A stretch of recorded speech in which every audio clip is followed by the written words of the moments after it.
కూర్చోండి అమ్మాయి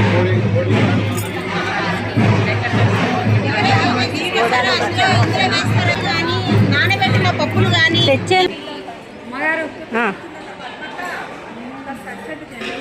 టచ్ చేయకండి అమ్మా ప్లీజ్, మళ్ళీ అవి డిస్టర్బ్ అవుతాయి. అదిగో ముట్టుకుంటున్నారు అందరూ. హాయ్ అండి.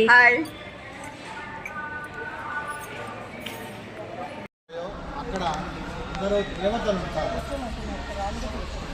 కాబట్టి మీరు నమస్కారం చేసిన గోవులు ఎక్కడైతే ఉంటాయో అక్కడ భగవన్నామ స్మరణ చేసిన, యజ్ఞము చేసిన, ధ్యానము చేసిన, నామస్మరణ చేసిన 1కి 1000 ఫలితం వస్తుంది. అంటే ఒక్కసారి నామస్మరణ చేస్తే 1000 సార్లు చేసినటువంటి ఫలితం వస్తుంది. కానీ కర్తాకారయితా చేవ ప్రేరకస్య అనుమోదక సుకృతే ధుకృతే చేవ 4 సమానం భవేత్. మన మనస్సు బుద్ధి అన్నీ కూడా శ్రద్ధగా ఉండాలి. శ్రద్ధగా ఉండి చేసినప్పుడు మాత్రమే ఆ ఫలితం అనేది మనకి వస్తుంది. కాబట్టి ఇక్కడ మీరింత భక్తితో వచ్చారు, కానీ 1 గంట సేపు ఉంది అంటే గోపూజ మాత్రమే.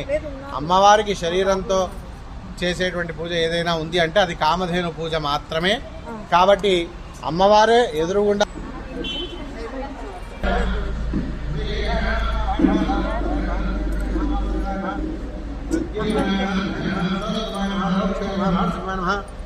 అచ్యుతాయ నమః, ధనాయ నమః, ఉపేంద్రాయ నమః, హరయ నమః, సంకృష్ణాయ నమః.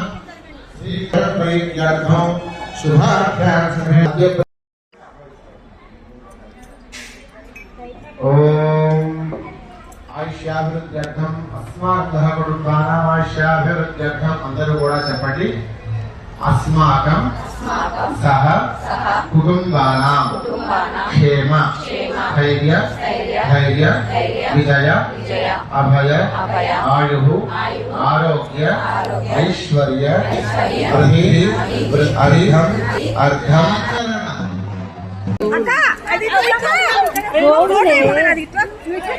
ఇప్పుడు రండి. ఏం కాదు, ఏం చెయ్యదు. ఇటుండు ఇప్పుడు రండి అందరూ.